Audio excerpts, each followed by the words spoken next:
सभी को जोरदार जिंदाबाद जोहार। बिरसा मुंडा जी को, दुर्गा जी को याद करते हुए और शहीद किसानों को नमन करते हुए मैं अपनी बात शुरू करता हूँ। आज खेती किसानी बचाओ संवाद रखा है। मुझे पहले शाहिद कमाल जी का फोन आया, फिर घनश्याम जी का आदेश आया और इसलिए आपके बीच में पहुंचा। आज मुंबई में लाखों किसानों की एक बहुत बड़ी रैली है जो आपको सब चैनल पर देखने के लिए मिलेगी। उसके अंदर मुझे जाना था। फिर मैंने सोचा कि वहाँ बहुत सारे हमारे जितने राष्ट्रीय किसान नेता हैं वो पहुंचे हुए हैं और खेती किसानी बचानी है तो अकेले बम्बई से नहीं बचेगी या किसी एक कार्यक्रम दिल्ली से नहीं बचेगी, वो पूरे देश के अंदर हमको प्रयास करना पड़ेगा। और ऐसा ही प्रयास आप सब मिलकर के कर रहे हैं, इसलिए आपके बीच में उपस्थित हुआ हूँ। और मुझे बहुत खुशी है कि जिन लोगों से बहुत समय से कोरोना काल के चलते मिल नहीं पाया था उन सबका दर्शन हो गया, विशेष तौर पर अशोक जी से, क्योंकि बाकी सबके साथ बातचीत तो बीच बीच में होती रहती है। बहुत अच्छा लगा। मैं सबसे पहले आयुष को इस बात की बधाई देना चाहता हूँ कि उन्होंने जो बैनर बनाया है उसमें महिला किसान को उन्होंने जो है एक तरीके से हाईलाइट करने का काम किया, क्योंकि ऐसा रेयर होता है, लगभग ना के बराबर। और दूसरा मैंने देखा कि आपने जो मटेरियल दिया है उसके अंदर आधी दुनिया करके दिया है, जिसमें महिला किसान की बात आपने की है। ये इसलिए मैं विशेष तौर पर बधाई दे रहा हूँ। हम लोगों ने संयुक्त किसान मोर्चे के अंदर भी ये कोशिश की कि महिला किसानों को किस तरीके से विशिष्ट स्थान दिया जाए, कैसे उनके सवालों को आगे बढ़ाया जाए। इसलिए किसान संसद जब हम लोगों ने की थी तो किसान संसद में भी 2 दिन एक्सक्लूसिवली महिला किसानों के लिए रखे थे। और उसके पहले जब हम लोगों ने किसानों की एक बड़ी रैली की थी तो हम लोगों ने जब लाखों किसानों की रैली की तो उसमें जो हमने पहली संसद लगाई थी तो उसमें भी हमने बाकायदा महिलाओं की एक पार्लियामेंट की थी, जिसका स्पीकर मेधा पाटकर जी को बनाया था जनता संसद के ऊपर। तो आपकी जो प्राथमिकता है खेती किसानी, वो पूरे देश की प्राथमिकता होनी चाहिए और महिला किसानों को भी उसके अंदर भी प्राथमिकता मिलनी चाहिए।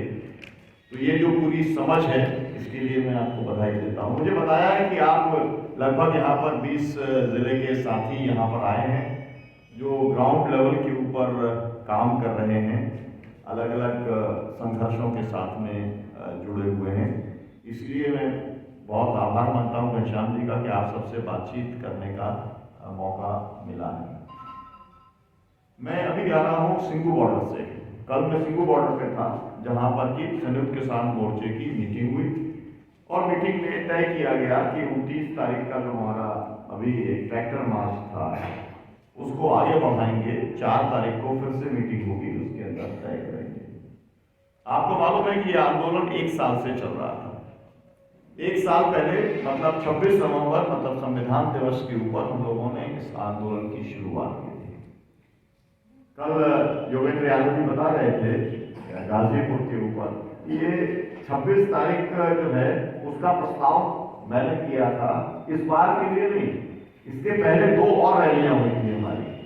क्योंकि हम लोगों ने जब मेरे यहाँ पर मध्य प्रदेश में मंदसौर नाम की एक जगह है, वहां पर एक पुलिस गोली चालन हुआ और शिवराज सिंह मुख्यमंत्री थे। उस गोली चालन में 6 किसान शहीद हुए थे। और उसके बाद में मैंने वहां पर जितनी बार जाने की कोशिश की तो वहां पर घर बार गिरफ्तार कर लेते थे। पहली बार मैं अकेला गया, फिर मेधा जी और योगेंद्र यादव जी गए, फिर उनको भी गिरफ्तार कर दिया, फिर स्वामी अग्निवेश जी और कल्पना पत्र और भी सब लोग गए, उनको गिरफ्तार कर लिया। तो हमको समझ में आया कि ये और बाकी सब बड़े नेता थे उनको बाहर ही रोक देते थे। तो राहुल गांधी से लेके और शरद पवार से लेके और शरद यादव सब लोग गए वहां पर, लेकिन कोई अंदर जिले में प्रशासन ने जाने नहीं दिया।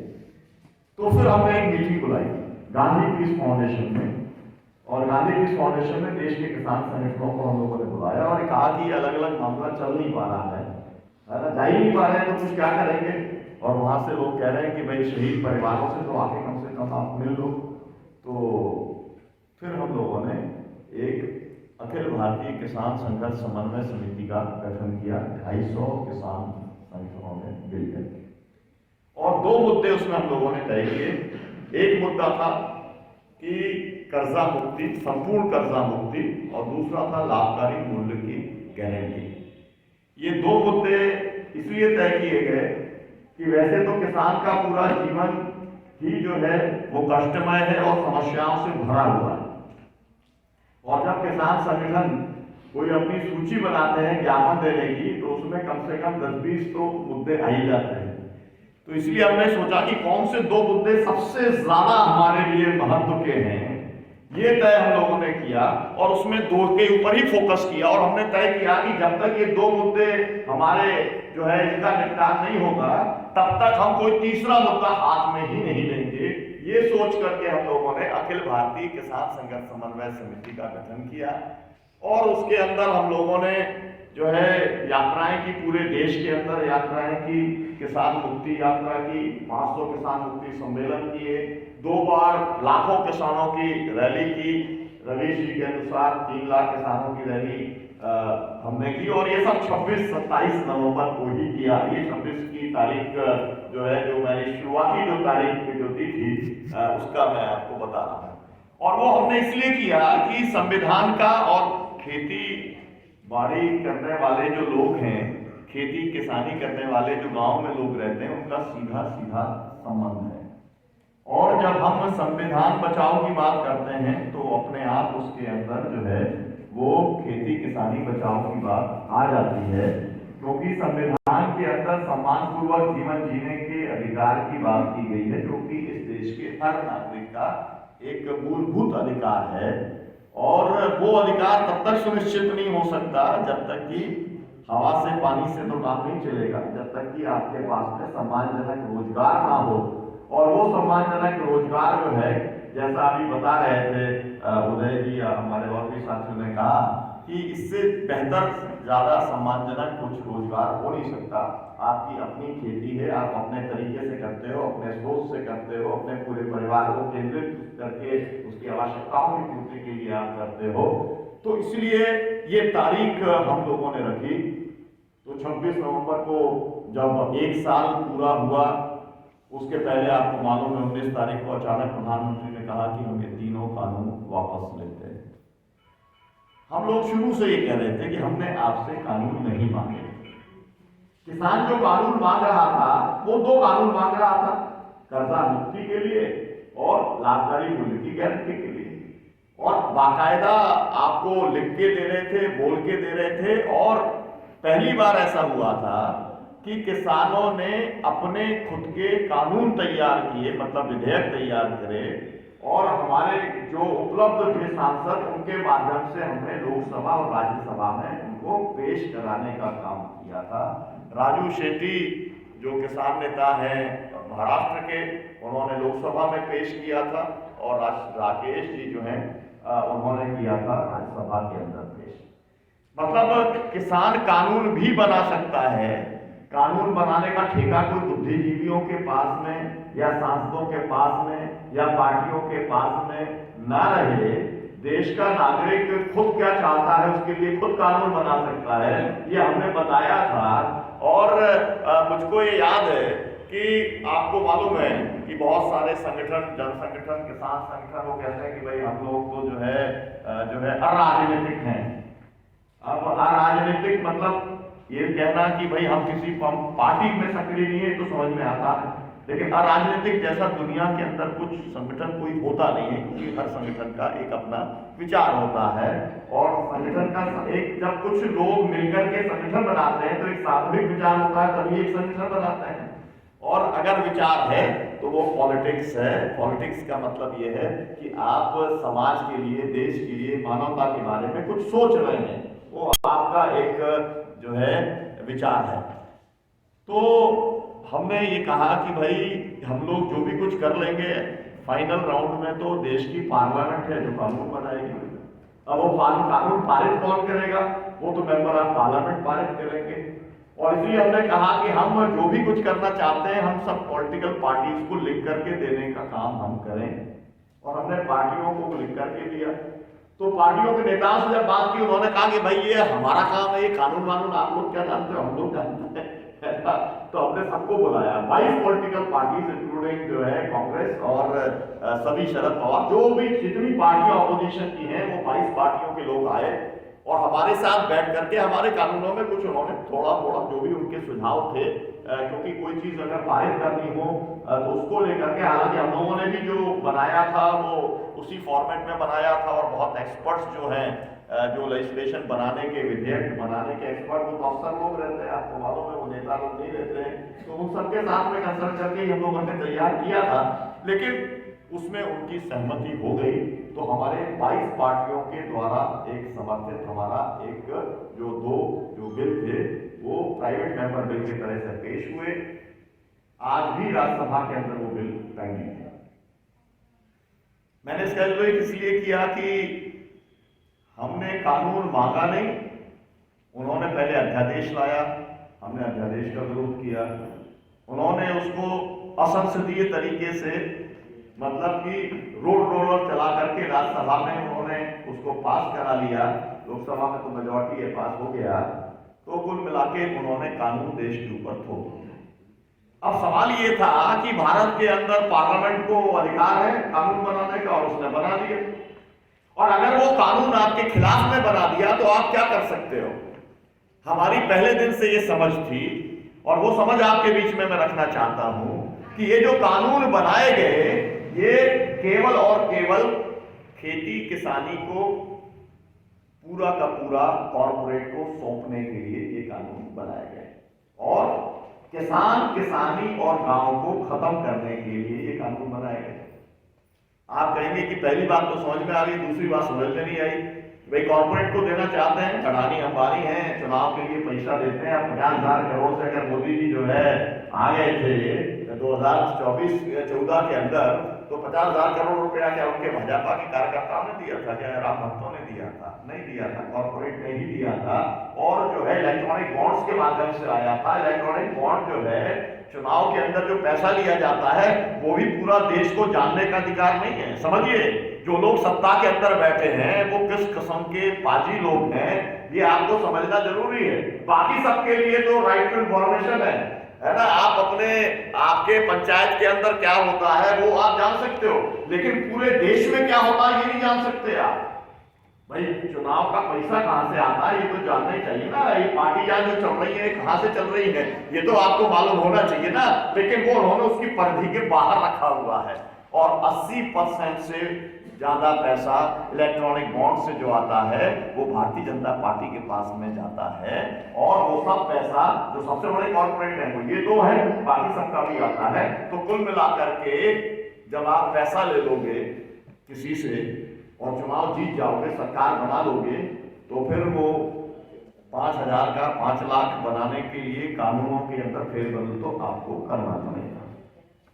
और ये जो पूरी कहानी है, मैं जरूर ये चाहता हूं कि आप लोगों को ये पढ़ना चाहिए और लोगों को बताना चाहिए कि आखिरकार ये क्या है कि अडानी अंबानी जो है देखते देखते, मतलब ये 50,000 के लोग थे, 5 लाख के थे और 5 लाख करोड़ के बन गए। तो ऐसा कैसे हुआ? आपकी कई पीढ़ियां निकल गई, मतलब हजारों साल का जो आपका इतिहास है, जो मूलवासियों का जो इतिहास है, हजारों साल की पीढ़ियां निकल गई, फिर आपके पास में लंगोट की लंगोट है।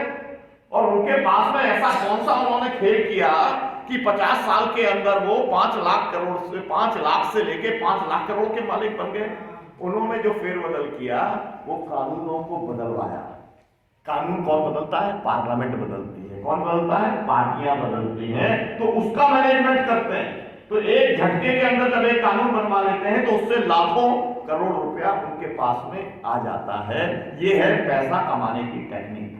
तो ये पैसा कमाने की टेक्निक के अंदर ही जब उन्हें समझ में आया कि हम लोहा बनाए, सीमेंट बनाए, जो है उससे उतना ज्यादा लाभ नहीं होता जितना कि लाभ जो है खेती से हो सकता है, तब उनको ये समझ में आ गया कि अब हमको जमीन चाहिए।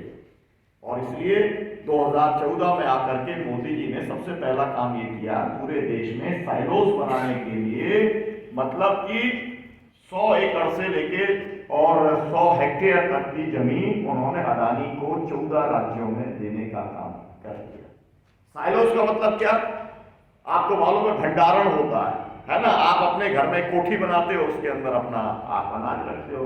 अब अगर पूरे के पूरे जिले का अनाज रखना हो तो उसके अंदर एफसीआई कुछ गोडाउन ले लेता है, वो अनाज रखता है। लेकिन ये है कि ये एक सैलो का मतलब ये होता है कि इसके अंदर 10 जिले का अनाज, पूरे राज्य का अनाज एक में ही आ जाएगा और वो अनाज कभी खराब ही नहीं होगा,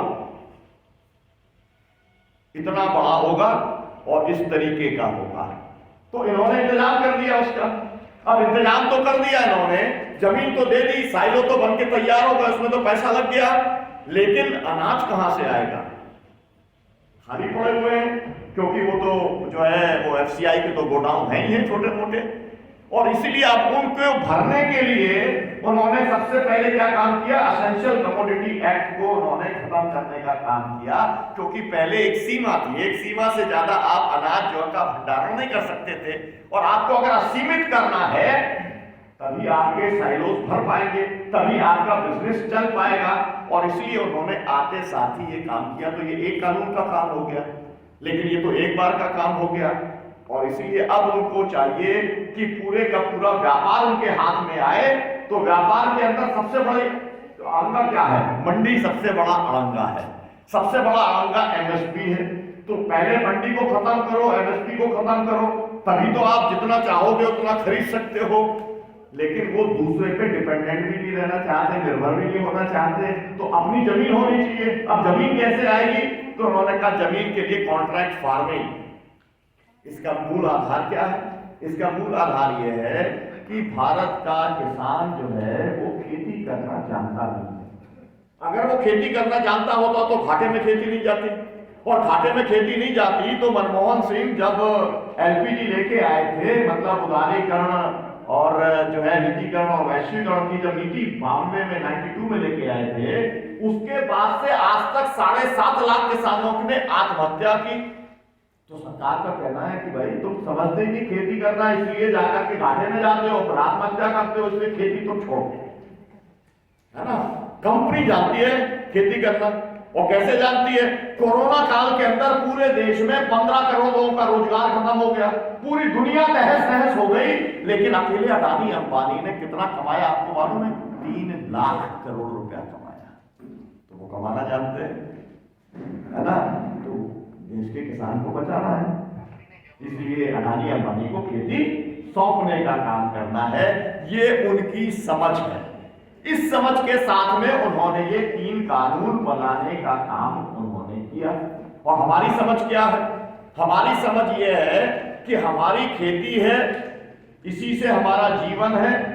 क्योंकि हम ये खेती व्यापार के लिए नहीं करते हैं, हम अपने जीविकोपार्जन के लिए करते हैं। हम अपनी पद्धति से जो खाना चाहते हैं वो हम पैदा करने का काम करते हैं, उसमें जो अतिरिक्त होता है वो हम बेचने का काम करते हैं। तो जो हम बेचते हैं उसका हमको ठीक मूल्य मिलना चाहिए। मतलब कि स्वामीनाथन कमीशन ने जो कहा है कि जितनी लागत है उससे 1.5 गुना मिलना चाहिए। लागत कैसे कैलकुलेट होगी? लागत तो मतलब ये है कि जितना आप लगाते हो, चाहे आप उसके अंदर बीज डालोगे, खाद डालोगे, आप पानी का इस्तेमाल करोगे, पेस्टिसाइड का इस्तेमाल करोगे, मजदूरी लगेगी, जो भी कुछ आपका लगेगा वो लागत हो गई। लेकिन हम लोगों ने, किसान संगठनों ने इसके अंदर जो है ये इसे A2FL बोलते हैं। लेकिन अब ये कराया कि केवल जो आपकी लागत है वो उसके साथ में और क्या लगना चाहिए? जो आप किसी भी औद्योगिक सामान को जब आप उसका मूल्य तय करते हो तो उसमें आप क्या लगाते हो कि आपकी फैक्ट्री का किराया, फैक्ट्री के अंदर जो आपकी पूंजी लगी वो लगाते हो। तो फिर ये तय हो गया, स्वामीनाथन कमीशन में तय हो गया कि आपकी जितनी जो आपकी जमीन है, 1 एकड़ जमीन है, तो उसका जो भी किराया आपको मिल सकता है बाजार में वो जोड़ेगा, आपकी जो पूंजी लगी है उसका ब्याज जोड़ेगा। तो ये दोनों चीजें जोड़ करके ये हो गया C2, और फिर उसको 1.5 गुना मिलना चाहिए, तो ये हो गया C2 + 50%। तो हमारी लड़ाई क्या है? हमारी लड़ाई ये है कि हम जितना पैदा करते हैं उसको सही दाम पर बिक्री करने का आप इंतजाम कर दो। तो हम ये चाहते हैं कि MSP मिले, जो आज हमारी लड़ाई का मुद्दा बन गया है नंबर 1, क्योंकि वो वाला मुद्दा तो खत्म हो गया, कानून वाला, है ना। क्यों लाए थे और क्यों खत्म किया? इसका जवाब जो है मोदी जी को देना चाहिए। वो तो कह रहे थे कि मैंने बड़ी तपस्या की, लेकिन मैं कुछ किसानों को समझा नहीं पाया, यही उन्होंने बोला था। मतलब अभी भी वो ये मानने को तैयार नहीं है कि मेरे 3 कानून जो है वो किसानों के हित में नहीं है, इसीलिए किसान खड़े हुए थे। वो कह रहे कुछ किसान, और आगे वो पहले बोल चुके हैं। वो कौन से किसान? वो मवाली किसान, वो कौन से किसान? खालिस्तानी किसान, वो कौन से किसान? विदेशी फंड से काम करने वाले किसान, वो कौन से किसान जो विपक्षी पार्टियों के लिए राजनीति करने वाले किसान, शराबी किसान, बेरोजगार किसान, ये सब बोल चुके हैं। उनके पार्टी के नेता, भाजपा के नेता अलग अलग समय में मंत्री बोल चुके हैं। उनकी विदेश मंत्री जो है उसने बोला कि ये तो मवाली लोग हैं। और अभी एक उनका एक अरविंद शर्मा, एक सांसद है राज्यसभा में, उसने बोला कि ये किसानों की तो आंख निकाल देनी चाहिए और हाथ काट देने चाहिए, तब ये ठीक होंगे। ऑन रिकॉर्ड है ये सब, ठीक है। अब जो कुछ आंदोलन चला, उस आंदोलन में हमारे 700 किसान शहीद हुए। मतलब क्या है? मतलब यह है कि आप 3 कानून लेके आए, मतलब आपने एक अपराध किया, और आपके अपराध के चलते हमारे 700 किसान अगर शहीद हो गए तो आप तो हमारे लिए तो हत्यारे हो। तो अगर कोई आदमी कह दे, माफी भी मांग ले कि भाई गलती से हत्या हो गई, तो कानून छोड़ देता है क्या? कानून तो छोड़ता नहीं है। कानून कहता है हत्या की है तो उसकी सजा आजीवन कारावास है, तो आपको सजा तो भुगतनी पड़ेगी। तो किसानों का कहना यह है कि भाई आपने कह तो दिया, लेकिन अब सजा भी होनी चाहिए। तो सजा क्या है? सजा यह है, हमारा यूपी मिशन है जो सजा है। और यूपी मिशन का मतलब यह है कि हम यूपी में जाएंगे, हम योगी सरकार को हराएंगे, हटाएंगे, और ये सजा होगी हमारी। पॉलिटिकल सजा है ना, क्योंकि हम लोग तो अहिंसात्मक तरीके से आंदोलन चला रहे हैं। ये बात सब लोगों को समझनी चाहिए। और ये अपने आप में, ये जो आंदोलन की जो विशिष्टता है, तमाम सारी विशिष्टताएं हैं, लेकिन एक खास विशिष्टता यह है, इतने प्रोवोकेशन के बाद 26 जनवरी जैसा बड़ा एक षड्यंत्र रचने के बाद, षड्यंत्र क्या रचा उन्होंने? हमने कहा कि भाई ये 26 जो है जनवरी, ये 26 जनवरी तो गणतंत्र दिवस हमारा है ना, ये भारत का संविधान हमारा है, हम भारत के लोग से ये संविधान शुरू होता है ना, इसमें हमारी बात कही गई है प्रियम्बल के अंदर। तो फिर हम भी परेड में शामिल होंगे। परेड क्या केवल कोई सैनिकों की होगी परेड? इससे नहीं चलेगा काम। किसान भी है, हम भी है। हमारा कहते ना जय जवान जय किसान, तो किसान भी परेड निकालेगा, वो ट्रैक्टर से निकालेगा और आप अपने टैंकों के साथ निकालते रहो। तो हम भी जो है दिल्ली पुलिस के साथ में जो रूट तय हो गया, हम उस पर चल दिए।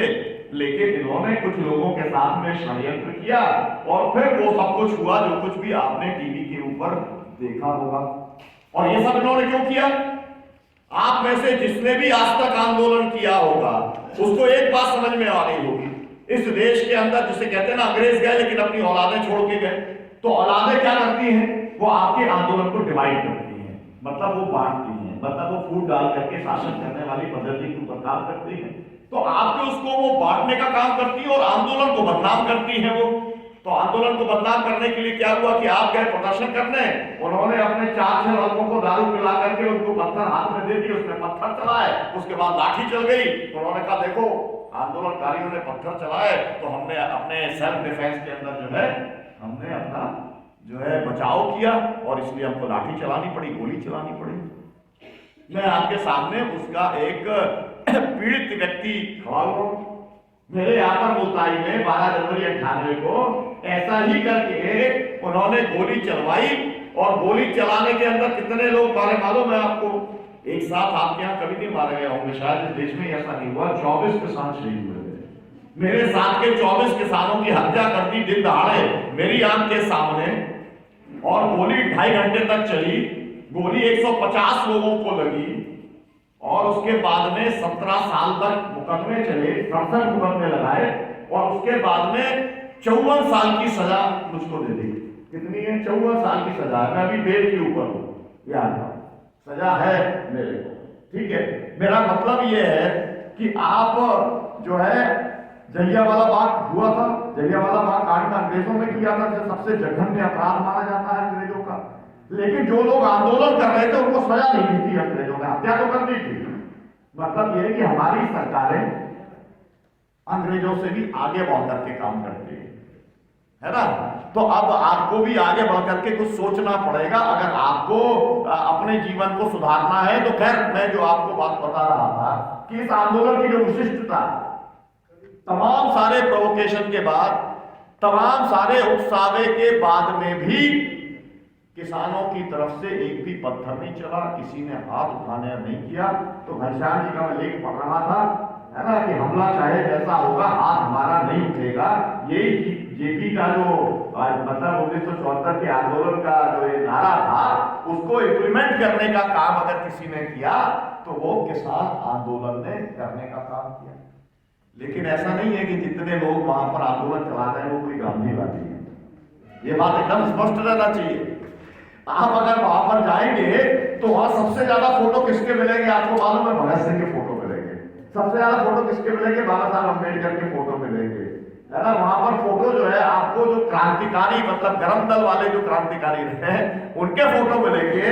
लेकिन जो काम है पूरा वो अहिंसावादी है। मतलब सोच जो है वो सोच के अंदर जो है हम एक नई दुनिया बसाना चाहते हैं और वो नई दुनिया समता के ऊपर आधारित दुनिया होगी।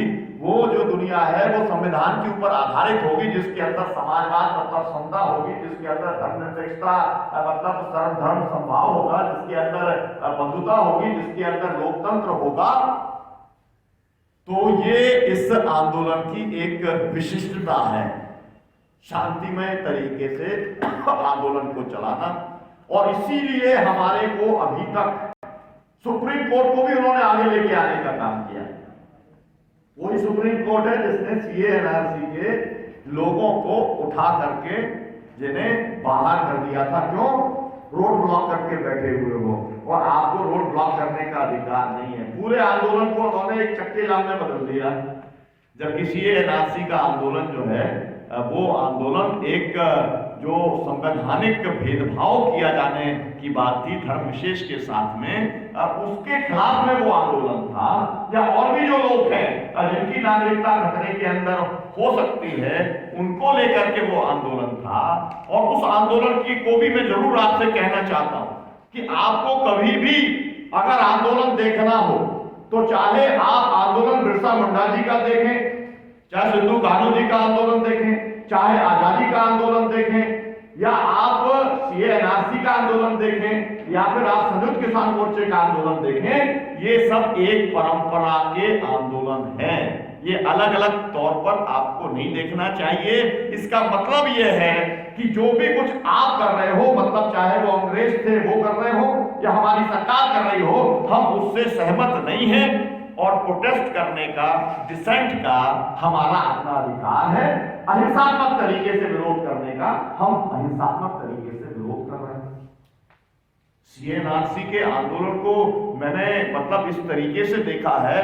मैंने एक समाजवादी विचार यात्रा निकाली थी उसी समय, और मैं 50 शाहीन बाग में गया था। मैं ये दावा करने की स्थिति में हूं कि देश के अंदर कोई ऐसा समूह नहीं है जो 50 शाहीन बाग में गया होगा। हो गए होंगे नेता, 2-4-10 जगह गए होंगे, लेकिन हम समूह के तौर पर 25-30 लोग हम हर जगह पर गए। और हमने वहां पर क्या देखा? हमने देखा बुर्के वाली महिलाओं को हम लोगों ने हाथ में संविधान लिए, तिरंगा झंडा लिए, बाबा साहब की फोटो लिए, रात के 12 बजे भी हम क्या चाहे आजादी, बच्चे भी लगा रहे हैं। और किससे आजादी? मनुवाद से आजादी, अत्याचार से आजादी, जातिवाद से आजादी, है ना, मतलब गरीबी से आजादी, ये सब नारे लगाते हुए हम लोगों ने देखा। तो ये अपने आप के अंदर ये बताता है कि ये देश जो है, इस देश के अंदर जिसे कह रहे हैं चर्निंग, अंग्रेजी के अंदर कहते हैं चर्निंग चल रही है, मतलब एक मंथन चल रहा है ना। और वो मंथन से लोग अपने अपने तरीके से अपने अधिकार पाने के लिए प्रयास कर रहे हैं। लेकिन क्या है, सरकार की सोच क्या है? सरकार निकले तो उन्होंने कहा खालिस्तानी, कश्मीरी अगर निकले तो आतंकवादी, मुसलमान निकले तो आतंकवादी, और आदिवासी निकले तो माओवादी। ये है सरकार की परिभाषा। मतलब आप अगर अपने विचार के लिए अगर आप बाहर आ गए हैं तो आपके लिए उन्होंने पूरा जेब में रखा हुआ है कि क्या आपके को ब्रांड करना है। और ब्रांड करने के लिए अब तो पेगासस जैसा पूरा आप देख रहे हैं, मतलब जो है वो क्या चीज होती है, मतलब मैं चाहूं तो आपके कंप्यूटर में जो चाहूं वोट मैं डाल सकता हूं, यहां पर खड़े खड़े आप बैठे हैं मेरे से वहां पर, लेकिन मैं आपके कंप्यूटर में, आपके फोन में जो डॉक्यूमेंट डालना चाहूं वो मैं डॉक्यूमेंट डाल दूंगा। आप अपने बेडरूम में होंगे, मैं आपका कैमरा चालू कर दूंगा, मैं आपकी रिकॉर्डिंग चालू कर दूंगा और मैं सब कुछ सुनूंगा और सब कुछ देखूंगा। यह है पेगासस, यह है जासूसी का हथियार। ये जासूसी का हथियार 50,000 लोगों के ऊपर इस देश के अंदर काम कर रहा था और आज तक समझिए ये नहीं हो पाया है, क्योंकि इजराइल की कंपनी ने कहा कि भाई भारत सरकार की अनुमति से ही ये काम हो सकता है। तो आज तक वो बताने को तैयार नहीं है कि अनुमति उन्होंने क्यों दी और कौन सा डॉक्यूमेंट है अनुमति देने का और किन लोगों के ऊपर दी। लेकिन बहुत सारी लिस्टें छपती रही हैं। मेरा कहने का मतलब यह है कि आपका अधिकार चाहे किसी भी कारण से खतरे में हो, तो आपको अगर लगता है कि वो अधिकार आपका अतिक्रमण किया जा रहा है तो उसके खिलाफ में आपको खड़े होना चाहिए। और ये लोग जिनकी आपने जिनको दावी किया है, पुष्पांजलि अर्पित की है, इन्होंने भी वही काम किया, महात्मा गांधी ने भी वही काम किया, जिनको जेपी कहें, लोहिया कहें, अम्बेडकर कहें, जितने भी लोगों के हम नाम लें, सब लोगों ने यही काम किया। इसलिए इनको टॉर्च बेरर्स कहते हैं, इसलिए इनको कहते हैं कि इन्होंने एक प्रेरणा स्रोत के तौर पर इस देश और इस दुनिया के अंदर इन्होंने काम किया। मैं वापस आता हूं संयुक्त किसान मोर्चे के ऊपर। मैं आपको जो उसकी क्वालिटीज बता रहा था, मैं चाहता हूं कि उसके ऊपर जरूर चर्चा होनी चाहिए। जैसे संघर्ष तो पूरी दुनिया ने देखा, अभी भी देख रही है, शायद आगे भी आपको देखने मिलेगा, लेकिन सेवा का भाव आपने देखा, सिखों की सेवा का भाव आपने देखा।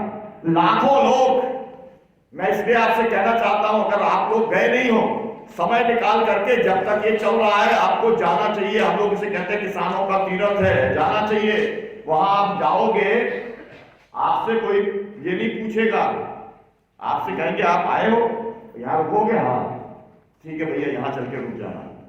आपके लिए वो इंतजाम कर देगा बिस्तर का। आपके पास में कुछ है ओढ़ने के लिए, नहीं होगा तो ला देगा। आपके पास में है मंजन बंजन जो भी कुछ हो जाए, नहीं तो लाके आपको दे देगा। खाना सुबह से लेके जो भी बनता है, नाश्ता खाना, वो सब चलता रहेगा लंगर में। ये सब सेवा सिखों ने करने का काम किया, और एक के लिए नहीं, लाखों लोगों के लिए। आज भी सिंगू बॉर्डर के ऊपर आज अगर आप चले जाएंगे तो 10 किलोमीटर के अंदर ट्रैक्टर खड़े हुए हैं। आज भी आप टिकरी बॉर्डर चले जाएंगे तो 25 किलोमीटर तक आपको ट्रैक्टर आज खड़े हुए हैं। आज की तारीख की बात मैं आपको कर रहा हूं। मेरा मतलब है कि वो लोगों ने तय करके आए, निकले तो थे। ये जो आंदोलन था ना हमारा, ये केवल 2 दिन का आंदोलन था।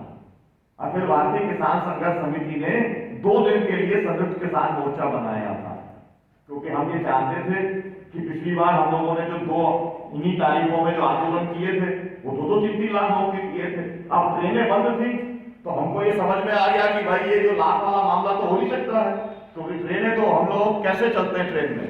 हमारा एक नारा है, आना फ्री जाना फ्री, पकड़े गए तो खाना फ्री। ऐसे ही हमारे चलते हैं और हमारी रैलियां चलती हैं, 5,000 10,000 लोग जो है वो रैली और ट्रेन से आ जाते हैं। और कल भी मैं एक सत्य हिंदी के चैनल के ऊपर था, उससे चुनौती देके कह रहा था, मैंने कहा 7 दिन ट्रेन चलाओ, 7वें दिन 10 लाख आदमी आपको दिल्ली के अंदर मिल जाएगा। ये हमारी ताकत है, लेकिन वो ताकत हमारी इस्तेमाल इसलिए नहीं हो पा रही कि टिकट देकर तो हमारा आदमी जा नहीं सकता है ना, उसके पास में इतनी आर्थिक क्षमता नहीं है। लेकिन इसीलिए हम लोगों ने फिर जो आसपास के लोग ट्रैक्टर ट्राली से आ सकते हैं, जो आसपास अपने गाड़ियों से आ सकते हैं, उनके लिए जो है, इसीलिए हम लोगों ने ये संयुक्त किसान मोर्चे के अंदर और भी लोगों को जोड़ा। और वो किसान मोर्चा 2 दिन के लिए था, लेकिन कैसे तरह आगे बढ़ गया ये हमको जानना बहुत जरूरी है। ये बढ़वाया मनोहर लाल खट्टर नाम के व्यक्ति ने, जो कि है मुख्यमंत्री हरियाणा का। उसने क्या कहा? उसने कहा कि पंजाब का एक भी किसान दिल्ली नहीं पहुंच पाएगा हरियाणा के रूप से। और उसके आईजी ने कहा कि एक भी परिंदा भी पंजाब का दिल्ली नहीं पहुंच सकता हरियाणा क्रॉस करके। अब ये चुनौती उन्होंने किसको दी? उन्होंने ये चुनौती दी पंजाब को, मतलब सिखों को चुनौती दी। अब आपको मालूम ही है, अब आप सिखों को चुनौती देने जा रहे हो, जो आपको मालूम है इतिहास की, जिन लोगों ने मुगलों से लड़ा है, और वो लोग तो जब आए थे, मुझे पक्के तरीके से याद है कि जितने प्रेस वाले आते थे और उनसे पूछते थे कि भाई आप ये बताओ कि आप आए हो तो कब तक के लिए आए हो। उन्होंने कहा कि जी हम तो देखिए ऐसे लोग हैं, सिख लोग हैं, हम लोगों ने मुगलों को हराया था, हम लोगों ने अंग्रेजों को हराया था, इंदिरा गांधी हमारे पल्ले पड़ गई थी तो उसको भी हराया था, अब ये जो है मोदी है इसको हरा के जाएंगे। अब वो पहले दिन आकर ही ये बात कर रहे थे कि हरा के जाएंगे, हमारा आंदोलन था 2 दिन का, सोचिए आप, है ना।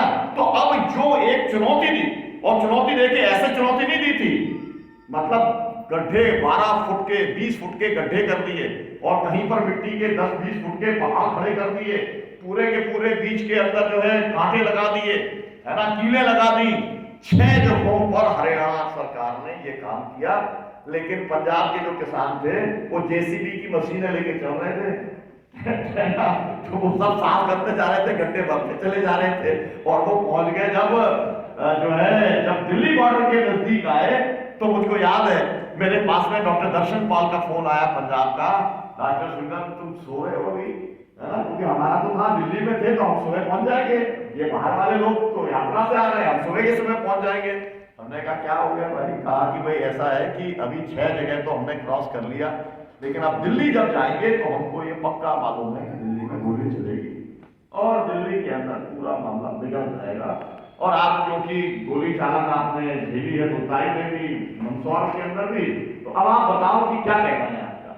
तो खैर रात को हमारी IKCC की मीटिंग हुई, हमने CM को, हमने PMO को पत्र लिखा, हमने कहा कि भाई हम कोई टकराव नहीं चाहते, हम अपनी बात कहने आए हैं, आप अगर दिल्ली आने दोगे तो बहुत अच्छा, नहीं आने दोगे तो जहां रुकोगे हम वहां रुक जाएंगे।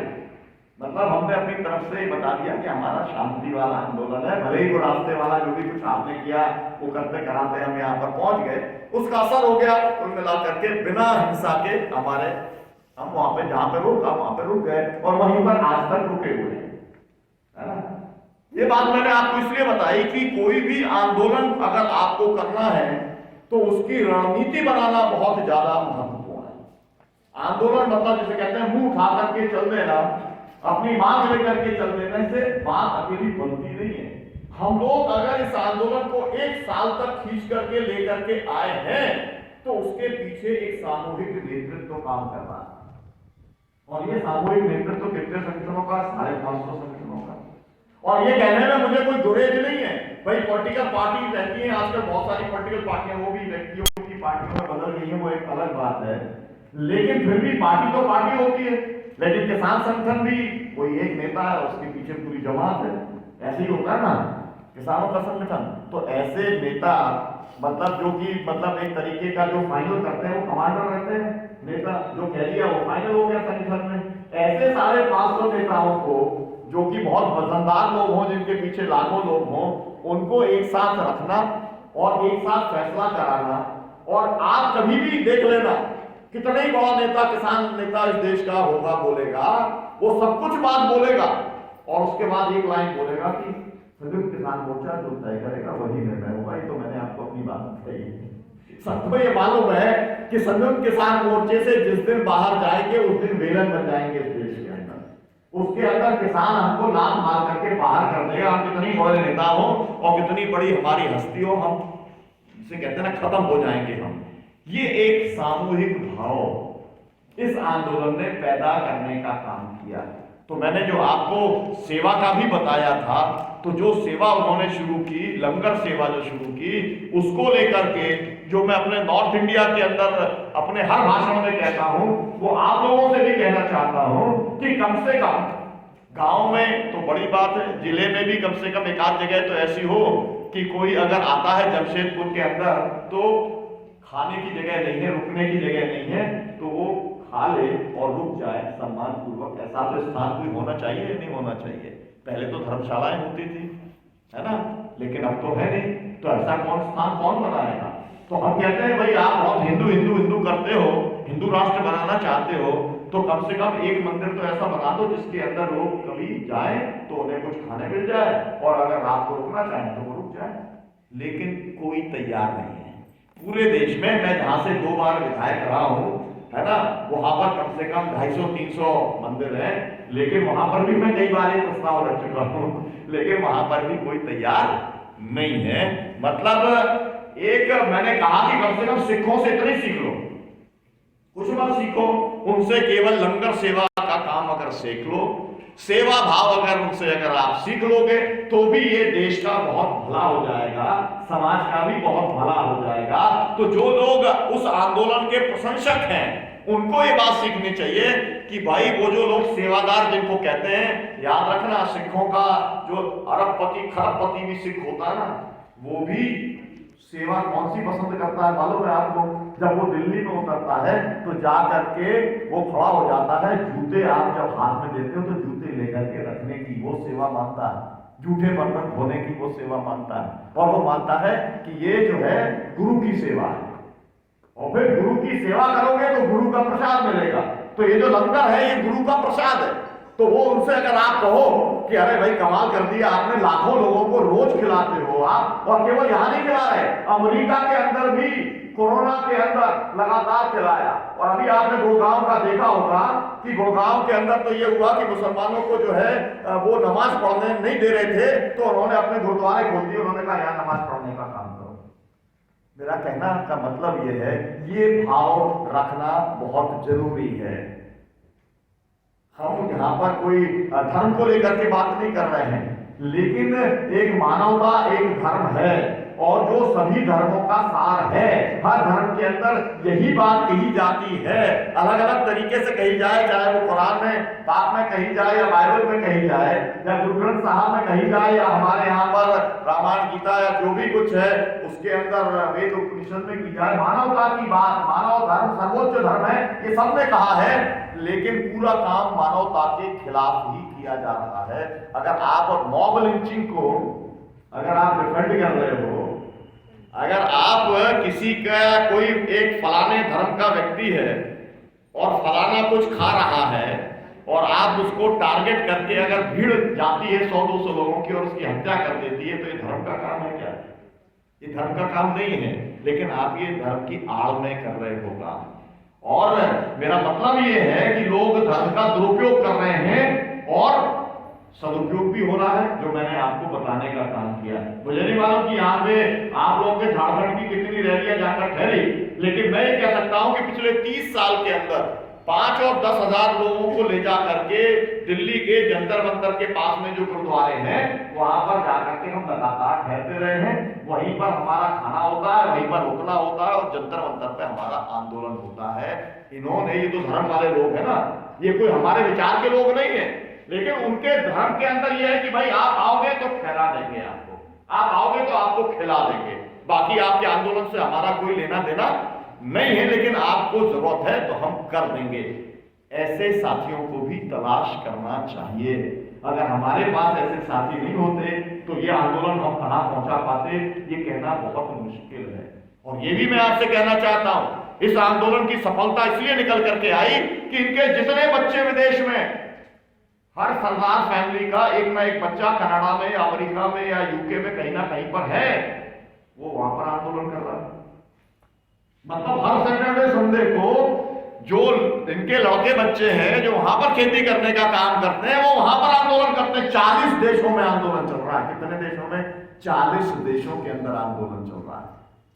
पैसा भी भेजते हैं वो कि भाई मेरा पिताजी बैठा हुआ है, मेरा पिताजी एक टेंट डाल करके बैठा हुआ है, सर्दी में, गर्मी में, बरसात के अंदर, वो पिताजी के लिए पैसा मैं भेज रहा हूं, भेज सकता है, भेज रहा है। इतना सपोर्ट बेस खड़ा करने का आपको काम करना चाहिए। मेरा कहना यह है कि जो लोग समाज के अंदर बदलाव चाहते हैं उनको एक बात तो स्पष्ट हो जानी चाहिए कि समाज के अंदर बदलाव संभव है संघर्ष के माध्यम से, लेकिन अकेले संघर्ष से कुछ नहीं हो सकता। निर्माण आपको करना पड़ेगा, और निर्माण मतलब रचना का काम आपको करना पड़ेगा। मतलब आपको अगर एक संपूर्ण आंदोलन चलाना है तो उसके लिए क्या क्या करना है, ये अगर सीखना है तो मुझे लगता है कि संयुक्त किसान मोर्चे के आंदोलन से सीखना चाहिए। और ये नोम चॉम्स्की दुनिया का सबसे बड़ा जो व्यक्ति है, मतलब एक सिद्धांतकार है, उसने ये कहने का काम किया। क्योंकि साथियों समय हो गया है, इसलिए मैं केवल छोटी सी बात, कुछ किसानी वाली बात आपसे कह करके कि इस समय किसानी खतरे में है, किसानी खतरे में केवल एक तो है, अडानी अंबानी वाला जमीन छीनने वाला मामला, वो एक है, लेकिन एक पर्यावरण का बहुत बड़ा खतरा है, जलवायु संकट का बहुत बड़ा खतरा है। इस समय दुनिया का अस्तित्व खतरे में है। आपने COP26 जो अभी हुआ था, यह आपने सुना होगा कि अगर 2.5 डिग्री अगर बढ़ गया टेम्परेचर, मतलब तापमान अगर बढ़ गया, तो दुनिया के 80-90 देश तो पूरे के पूरे डूब जाएंगे। हमारे देश का भी बहुत सारा हिस्सा डूब जाएगा। इसको समझना पड़ेगा, और इसको आपको इस तरीके से समझना पड़ेगा, जो अचानक देश के अंदर बाढ़ आ रही है, सूखा पड़ रहा है, कभी गर्मी बहुत तेज हो रही है, सर्दी बहुत ज्यादा हो जा रही है, बरसात आसानी खा रही है, ये केवल और केवल इसलिए हो रहा है क्योंकि जलवायु परिवर्तन हो रहा है। तो जलवायु परिवर्तन का मुद्दा किसानों के लिए सबसे अहम मुद्दा है, इस पर भी हमको विचार करना चाहिए। हमारे लिए खास मुद्दा ये भी है कि हम लोग जहरीली खेती नहीं कर सकते। हमारे को अन्नदाता कहा जाता है, मतलब हम लोगों को जीवन दान देते हैं, और जीवन दान के नाम पर हम लोगों को जहर नहीं खिला सकते, और जहर खिलाने का काम हो रहा है। इतना ज्यादा खाद और इतना ज्यादा कीटनाशक डाला जा रहा है कि आपको समझ में नहीं आता।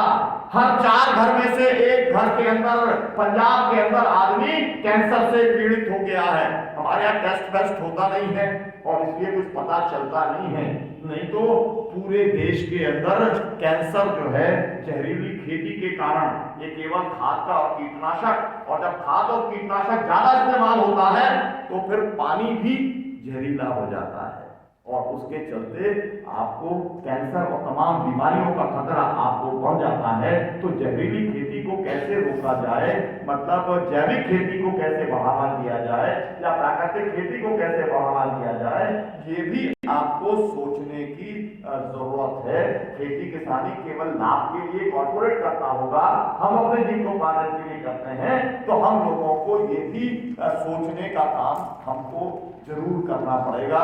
किसानों के बहुत सारे मुद्दे हैं, किसानों का बड़ा मुद्दा भूमि अर्जन का भी मुद्दा है, और इसलिए झारखंड के मैं संगठनों को इस बात के लिए सलूट करना चाहता हूं। मैं बराबर बोलता हूं, केवल झारखंड में नहीं, मैं देश में कहीं भी जाता हूं, सबसे कहता हूं कि झारखंड के जन संगठनों से सीखो। कितने MOU सरकारों ने साइन करे और कितने MOU उतर पाए जमीन पे। मुझे लगता है कि कम से कम 500-700 MOU तो जो है इन्होंने भाग के ठुकवा दिए होंगे। मतलब सरकार ने तो एग्रीमेंट कर दिया, लेकिन वो कंपनी जमीन एक्वायर नहीं कर पाई। वो ताकत जो है इस झारखंड के अंदर, जो ताकत है वो पूरे देश के किसानों में ताकत नहीं है।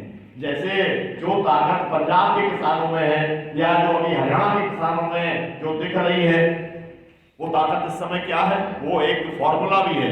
मैं आपको जरूर कहना चाहता हूं कि उसके ऊपर भी काम आपको करना चाहिए कि आखिरकार क्यों कानून वापस ले लिए। ऐसे कानून इसलिए वापस ले लिए, पंजाब और हरियाणा में भारतीय जनता पार्टी के किसी भी नेता को कोई भी कार्यक्रम करना लगभग असंभव हो गया है। वो जहां भी कार्यक्रम करते हैं वहां पर किसान काला झंडा लेके पहुंच जाते हैं विरोध करने के लिए। अब आप क्या करोगे, लाठी चलवाओगे? आपको मालूम है कितने केस दर्ज हैं उसके ऊपर? 248 FIR हैं, 48,000 लोगों पे केस दर्ज हैं। कितने? 48,000। और हमारा ये आंदोलन तभी खत्म होगा जब वो केसेस वापस हो जाएंगे। ये मैं आपको ये बात हम लोग बहुत ज्यादा प्रचारित नहीं करते हैं, लेकिन ये बात एकदम साफ है कि हम लोग लड़ रहे हैं, लेकिन फर्जी मुकदमे बनवाने के लिए भी लड़ रहे हैं। और हमारे साथी जो हैं उनको अभी लखीमपुर के अंदर, मतलब हमारे साथी को 4-5 साथियों को कुचलते हुए तो आप सबने देखा होगा टीवी के ऊपर, लेकिन हमारे ही साथी अभी 4 किसान जेल में हैं और किसानों के ऊपर फर्जी मुकदमे बनाए जा रहे हैं। और जो 4-5 लोगों की जो मौत हुई है उनके अंदर फंसा करके उनको सजाएं दिलाने का इंतजाम करने की कोशिश सरकार के द्वारा की जा रही है।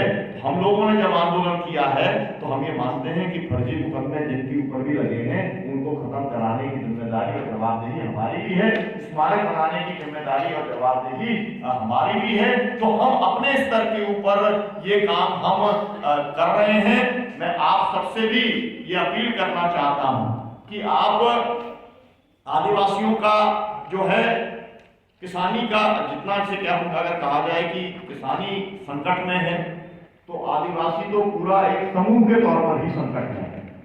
मतलब जिसके पास जल जंगल जमीन सबसे ज्यादा है वही सबसे ज्यादा गरीब है, यही बताता है कि सबसे सबसे ज्यादा शोषण इस देश के अंदर अगर किसी का हुआ है तो वो मूलवासियों का हुआ है और आदिवासियों का हुआ है, और इसीलिए सबसे ज्यादा संघर्ष भी उन्हीं का चल रहा है। और ये वो आदिवासी हैं, मैं बराबर ये कहता हूं कि जो अपने आप को बहुत उच्च जातियों के बड़े बड़े बहादुर कहा जाते थे, उन लोगों ने मुगलों के साथ में उनकी बेटी का संबंध कर लिया था, लेकिन आदिवासियों ने कभी गुलामी स्वीकार करने का काम नहीं किया।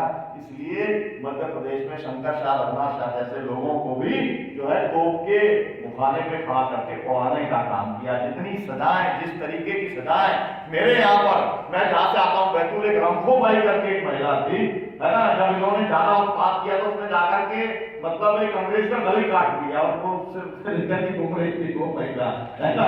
मैं उसी की प्रेरणा से मैं बैतूल जिले में गया था, मतलब जो पहली बार 84 के अंदर जब मैं गया, उसके बाद तो फिर मैं मतलब वहीं पर ही हूँ और आंदोलन चला और दोबारा मिले रहा मैं वहां से। लेकिन मेरा कहना यह है कि आपको और ज्यादा बड़ी लड़ाई लड़नी पड़ेगी। भले ही उन्होंने आपके लिए ब्रांड तैयार किया हुआ है ना, माओवादी वाला ब्रांड किसी भी आदिवासी के लिए तैयार है। और फादर स्टैनली के साथ में जो हुआ यहाँ पर आकर के मैं उसका जिक्र नहीं करूं तो वो बहुत गलत होगा, लेकिन मैं आपसे भी कहना चाहता हूं, हमने अपने सामने मरने दिया ना, ये भी तो करना पड़ेगा ना, केवल लिप सर्विस से तो काम नहीं चलेगा ना। आखिरकार आप ये बताइए, हमारे लोग, और मैं बहुत खुल करके कहता हूं, चाहे अभी 2 बड़े मामले हैं, चाहे भीमा कोरेगांव का मामला हो, चाहे मामला दिल्ली दंगों के अंदर जिन लोगों को फंसाया है, क्योंकि मूल तौर पर एनआरसी के एक्टिविस्ट थे, उन लोगों को अगर जेल में डाला हुआ है, सुधा भारद्वाज जैसे लोग जो कि वकील है, पीयूसीएल के साथ जुड़े हैं, जिसे जेपी ने बनाने का काम किया था, 3 साल से जेल में है। देश क्या कर रहा है, सिविल सोसाइटी क्या कर रही है, ये जवाब आपको और हमको जरूर देना पड़ेगा। और सरकार का नजरिया इस बात से आप समझ लीजिए, आपने घनश्याम जी ध्यान दिया है या नहीं दिया, वो डोभाल जो है वो क्या बोल रहा है, वो ये बोल रहा है 4th जनरेशन जो है वो खतरा है, वो सिविल सोसाइटी का खतरा है। उसको समझ में आ गया कि पार्टियां तो मैनेज हो जाती हैं, पार्टी के नेता को मैनेज करने में क्या है, भेज दो सीबीआई को, भेज दो आईडी को, ईडी को, इनकम टैक्स वालों का छापा पड़वा दो, है ना, 4 लोगों के ऊपर मुकदमे लगवा दो, तो पॉलिटिकल पार्टी का इधर का समर्थन इधर जाता है, यही होता है ना। लेकिन उन्होंने जैसे संयुक्त किसान मोर्चे के आंदोलन में देख लिया, 550 में से एक के ऊपर प्रभाव नहीं डाल पाए, जबकि एनआईए के नोटिस तक दे दिए थे, है ना। तो जन संगठनों को ऐसे मैनेज नहीं कर सकते, और इसलिए उनको माओवादी का ब्रांड लगाया हुआ है। मेरा कहना है कि ये जो ब्रांडिंग की पद्धति चल रही है एक पूरे के पूरे समूह के साथ में, और चाहे किसी को मतलब जैसे मैंने कहा कि मुसलमान है तो उसके लिए आतंकवादी है ना, ये सब जो कुछ चल रहा है, या सिख है तो खालिस्तानी है, इस सबको खत्म कराने की लड़ाई तो एक बड़ी लड़ाई लड़ने का काम सामूहिक तौर पर सबको करना पड़ेगा। और ये लड़ाई सिविल सोसाइटी के लोग, नागरिक समाज के लोग ही करेंगे। पॉलिटिकल पार्टियों के जब हमें जरूरत पड़े हम मदद लेने की कोशिश करें, लेकिन ज्यादातर वो लिप सर्विस देने का काम करते हैं। मैं इसलिए कह रहा हूं कि भाई एमएसपी की बात है ना, इस समय तो हमारा मुद्दा एमएसपी के ऊपर आ गया है ना। तो वही जो है अभी हेमंत जी कह रहे थे कि भाई आप ये कह रहे हो कि जो है लोकतंत्र बचाना है, लोकतंत्र की लड़ाई, किसान आंदोलन जो है वो करना, और मैं ये कह रहा हूं एमएसपी मिलेगी तो लोकतंत्र बचेगा। भाई आदमी जब जिंदा रहेगा, जब उसका सम्मानपूर्वक जीवन जीने का अधिकार बचेगा, जिसका संबंध की एमएसपी के साथ में है, मतलब उसको सही और उचित दाम मिलना चाहिए, तभी तो लोकतंत्र बचेगा। भूखे मर करके लोकतंत्र तो नहीं बचेगा। तो वो लड़ाई तो हमको लड़ना पड़ेगी सामूहिक तौर पर। इसलिए इस समय जो सबसे बड़ा खतरा है वो लोकतंत्र को खतरा है, संविधान को खतरा है, देश को बचाने की लड़ाई जारी है। अलग अलग समूह उस संघर्ष को कर रहे हैं। उस संघर्ष को कैसे मजबूत बनाया जाए, मैं ये कहना चाहता हूं कि कोई जरूरी नहीं है कि आप झंडा लेकर के आंदोलन करें। बहुत सारे तरीके हैं, अब तो सोशल मीडिया है। आप अगर केवल इतना काम करते हो कि जो बढ़िया वीडियोस हैं, इतने वीडियोस आते हैं, बढ़िया वीडियोस हैं, आप केवल उसको अगर अच्छे वीडियोस को फॉरवर्ड करने का काम आप करते हो, आपको कोई अच्छा विचार आता है उसका एक अगर आप वीडियो डाल देते हो, अच्छा अगर कोई संगठन आपके यहाँ पर काम कर रहा है उसके लिए 1000 पर्चे 250 रुपए में छपते हैं, अगर आपकी हैसियत है 250 रुपए देने की तो दे दो, है ना। भाई मैं नहीं जा सकता आंदोलन में, कोई बात नहीं है, लेकिन उसका 1000 पर्चा छप जाएगा तो उसका विचार 1000 लोगों तक पहुंच जाएगा। कुछ ना कुछ तो योगदान करो। मेरे को उन लोगों के साथ में बहुत ज्यादा परेशानी और बहुत ज्यादा कष्ट है, क्योंकि ज्यादातर ऐसे ही लोग मिलते हैं जो केवल और केवल लिप सर्विस देते हैं। मेरे जैसे आदमी को दिन रात पूरे मध्य प्रदेश में घूमूं तो खड़े होकर डॉक्टर साहब आपके जैसे 100 लोग हो जाए तो देश बदल जाए। मैंने कहा आप क्या कर रहे हो उसमें, आप मेरे काम में क्या योगदान कर रहे हो, है ना? तो आपका भी तो कुछ योगदान होना चाहिए। या केवल आप लिप सर्विस करोगे या आप कहोगे वाह वाह क्या भाषण दिया, बहुत अच्छी बात की। अरे भाई, अगर आपको कोई बात अच्छी लगी है तो मेरी किसी विचार को आगे बढ़ाने के लिए कुछ काम तो करो। ये बात मैं अपने लिए नहीं कह रहा, लेकिन जो आपके यहाँ पर झारखंड के अंदर जो साथी काम कर रहे हैं, चाहे मार्डी जी हैं, मार्डी जी और घनश्याम जी हमारे पूरे देश भर के स्टार हैं, मतलब जो पूरे के पूरे चाहे जेपी मूवमेंट के लोग हों, चाहे जिसे सिविल सोसाइटी कहते हैं, नागरिक समाज के लोग हों, ये बाहर इनका पूरा नाम देश भर के अंदर चलता है। अशोक जी तो खैर अंतर्राष्ट्रीय ख्याति प्राप्त नहीं है, इनका तो बहुत बड़ा ताकत है, वो सब कुछ चलता है। जितने साथी हमारे बैठे हुए हैं, तो मेरा कहने का मतलब ये है कि आपको अपना क्या योगदान कर सकते हो, ये आपको जरूर करना चाहिए। आखिरी बात ये कि जो बुरा लगता है उससे बुरा कहो, जो अच्छा लगता है उसको अच्छा कहो। सबसे दिक्कत की बात यह है कि लोगों ने मुंह बंद कर रखा है, लोग डर जाते हैं, और कोई डरा हुआ समाज, कोई डरपोक समाज ना तो सुधर सकता है ना बदल सकता है। तो सबसे पहली जो काम गांधी जी ने इस देश के अंदर किया, गांधी जी का जो सबसे बड़ा योगदान था, उन्होंने अभय पैदा कर दिया था। 1942 को जो उनका भारत छोड़ो वाला आंदोलन था, उन्होंने कहा था आज से अपने आप को आजाद मान लो, डरना बंद कर दो, नतीजा निकल जाएगा। आप अगर डरना बंद कर दोगे फर्जी मुकदमे से या जेल से या लाठी से या क्या होगा हमारा, तो सब रास्ता निकल जाएगा। यही प्रयोग संयुक्त किसान मोर्चे ने इस देश में करके दिखाया है। किसानों ने यही एकमात्र प्रयोग किया है, गांधी के ही जो पूरा प्रयोग था उसको आगे बढ़ाने का काम किया है। याद रखना, अगर कहीं पर भी हिंसा आ गई होती, जरा भी आ गई होती, हमारे ही नौजवान बहुत ज्यादा बेचैन थे। वो कहते हैं कि कब तक बैठे रहोगे, मतलब हम लोग जो सब थे, जो पूरा नेतृत्व तो आपको दिखलाई पड़ता है, उन्होंने कितने कठिनाई से इस आंदोलन को आगे लेके चला है, क्योंकि नौजवान ये कहता था कि भाई हमें यहीं बैठा के मारते जाओगे, अब हम रोज आदमी मर रहा है, हम ऐसे देखे रहेंगे, आप हमको यहीं बैठा के रखोगे क्या? लेकिन नतीजा आया ना, उसी बैठने से आया ना, उसी सत्याग्रह से आया ना, उसी अहिंसा से आया ना। ये बात आपको अपने जहन के अंदर बैठाना पड़ेगी। हिंसा का रास्ता कोई रास्ता बदला हुआ नहीं हो सकता, ये बात आपको सोचना ही पड़ेगा। ये टैक्टिक्स का मामला नहीं है, ये रणनीति का मामला नहीं है, ये आपको प्रतिबद्धता के साथ में आपको सोचना पड़ेगा, क्योंकि 50 बार ऐसे मौके आए। और मैं ये भी कहना चाहता हूं, मेरी खुद की जिंदगी में मेरे ऊपर 8 बार जानलेवा हमले हुए। आखिरी बार अभी ये अडानी के यहाँ पर मेरे ऊपर हमला हुआ था छिंदवाड़ा के अंदर, जिसमें अडानी का खुद सीओ था, वहां पर 2 साल की सजा हुई है परसों के दिन, है ना, मेरे देश के अंदर जो हमला किया था। तो इतनी बार हमले हुए, कई बार मन में बहुत ज्यादा गुस्सा आया, और कई बार हमारे बहुत सारे साथियों ने कहा कि भाई हिसाब किताब कर लेते हैं, क्या दिक्कत की बात है, हिसाब किताब करना तो बहुत ही आसान है ना। लेकिन जो है हम लोगों ने हिसाब किताब कभी हिंसात्मक जवाब देकर के नहीं किया, और उसी का परिणाम है कि तमाम सारे आंदोलनों के अंदर हम लोगों ने सफलता हासिल करने का काम किया। तो आपको जहां कहीं गलत लगे, बुरा लगे, उसका आप विरोध करिए, सच के साथ खड़े रहिए, सच का साथ के लिए आप आग्रह करिए, तभी आप खेती किसानी गांव और अपने समुदाय को बचाने का काम कर पाएंगे। आपका बहुत बहुत शुक्रिया, बहुत बहुत धन्यवाद। ये तो अनंत गाथा है, बहुत समय कर सकती है, लेकिन हमको सबको सुनना है और सबसे सीखना है। बहुत बहुत शुक्रिया, बहुत बहुत धन्यवाद।